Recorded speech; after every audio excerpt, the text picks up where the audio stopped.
নমস্কার, গল্প সমগ্র চ্যানেলে আজকে আপনাদের কাছে নিবেদন হরিনারায়ণ চট্টোপাধ্যায়ের লেখা অমর ধাম। শুরু হচ্ছে আজকের গল্প অমর ধাম।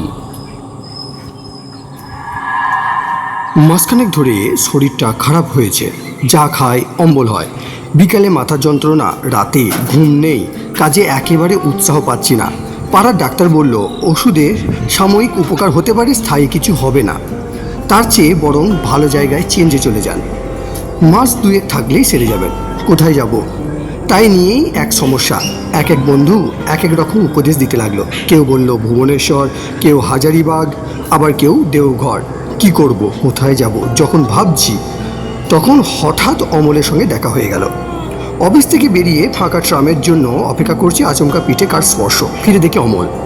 কলেজ ছাড়ার পর অমলের সঙ্গে আর দেখা হয়নি। আমাকে দেখে অমল বলল, চেহারা বড্ড খারাপ হয়ে গেছে, কি ব্যাপার? কি ব্যাপার তা বললাম। শুনে অমল বলল, ওসব ভুবনেশ্বর দেওঘরের চিন্তা ছেড়ে দাও, ওখানে কিছু হবে না। তুমি মিলনপুরে চলে যাও, 3 দিনে তোমার অম্বল সেরে যাবে। মিলনপুর কোথায় সেটা? কখনো তো নাম শুনিনি। বেশি লোক নাম শোনেনি বলেই তো জায়গাটা এখনো ভালো আছে। ভিড় হলেই জলবায়ু বদলে যায়। যাব কি করে, থাকবই বা কোথায়? কোনো অসুবিধা নেই, আমার বাবা একটা বাংলো কিনেছিল মিলনপুরে, এখন কেউ যায় না। আমিও তো এখন অন্য জায়গায় থাকি, তবে লোক আছে। তার কাছে আমার নাম করো, কোনো অসুবিধা হবে না। গিরিডি স্টেশনে নেমে বাসে 13 মাইল, মিলনপুরে নেমে অমরধাম বললেই যে কোনো লোক দেখিয়ে দেবে তোমাকে। তুমি চলে যাও, শরীরটা সারিয়ে এসো। তাই গেলাম। মিলনপুরে যখন নামলাম তখন রাত প্রায় 8টা। চারিদিক অন্ধকার, একদিকে নিচু নিচু পাহাড়, তার কোলে ঘন অরণ্য, আর একদিকে সরু নদী, প্রায় নালার মতো। কিন্তু কি জলের গর্জন, বাপরে! স্রোত পাথর থেকে পাথরে লাফিয়ে চলেছে। টর্চ জেলে কোনো রকমে এগোতে লাগলাম। সরু পায়ে চলা পথ, লাল মাটি, মাঝে মাঝে কালো পাথর, অন্যমনস্ক হলে হোঁচট খাবার আশঙ্কা। পথের একপাশে একটা মুদির দোকান, মুদি ঝাঁপ বন্ধ করছিল। আমি গিয়ে দাঁড়ালাম। এখানে অমরধাম কোথায় বলতে পারো? মুদি লণ্ঠন তুলে কিছুক্ষণ আমার দিকে দেখে বলল, সেখানে তো কেউ থাকে না, বাড়ি একেবারে জঙ্গল হয়ে গেছে। বুঝলাম মুদি বাড়িটা সম্বন্ধে বিশেষ খোঁজ খবর রাখে না। জঙ্গল হলে কি অমল আমাকে আসতে বলতো? এমন হতে পারে, মালি হয়তো বাড়ির চারপাশ পরিষ্কার করে না, তাতেই আগাছা জন্মেছে। ঠিক আছে, তুমি বাড়িটা কোথায় সেটা বলো। আগে সোজা চলে যান, সামনে একটা নিচু টিলা দেখবেন, সেটা বাঁ দিকে রেখে ঘুরে যাবেন।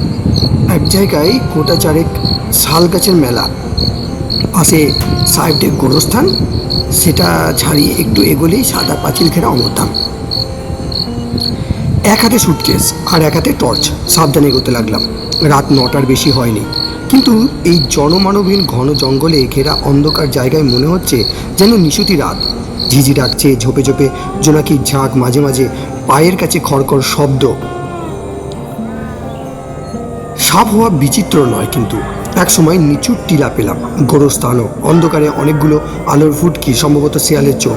বড় শেয়াল অর্থাৎ বাঘ হওয়া আশ্চর্য নয়। যাক, অবশেষে অমরধাম পাওয়া গেল।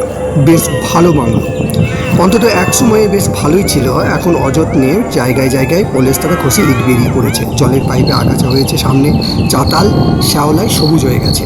গেট ঠেলতে ক্যাঁচ করে বিশ্রী একটা শব্দ করে গেট খুলে গেল। ভিতরে গিয়ে জোরে জোরে কড়া নাড়তে লাগলাম। 12 দশেক কড়া নাড়ার পর দরজা খোলার শব্দ হলো। বারান্দায় গলা শোনা গেল, কে? আমি ওপর দিকে মুখ তুলে দেখলাম এবং বললাম, আমি অমলের বন্ধু, আমার আসার কথা ছিল। আরে পারতো না, তোমার জন্য তো অপেক্ষা করছি, দাঁড়াও দাঁড়াও দাঁড়াও, দরজা খুলে দিচ্ছি। আমার এবার কিন্তু অবাক লাগলো। কি লোকটা আমার নাম জানলো কি করে? তবে কি আমাদের কোনো বন্ধু আমার মতন শরীর সারাতে এখানে এসে উঠেছে। নিচের দরজা খুলতেই খোলা দরজা দিয়ে এক ঝাঁক চামচিকে উড়ে গেল, আর একটু হলেই তাদের ডানা আমার মাথায় লেগে যেত। লম্বা চেহারার একটি লোক আমার দু কাঁধে দু হাত রেখে বলল, ও পার্থ, কত যুগ পরে দেখা বলো তো। টর্চের আলোটা তার দিকে ফেরালাম। লম্বা পুলক।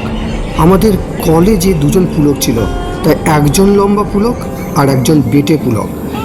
তার পরের কথাটা মনে হতেই মেরুদণ্ড বেয়ে ঠান্ডা প্রবাহ নামলো, বুকের শব্দ দ্রুততর।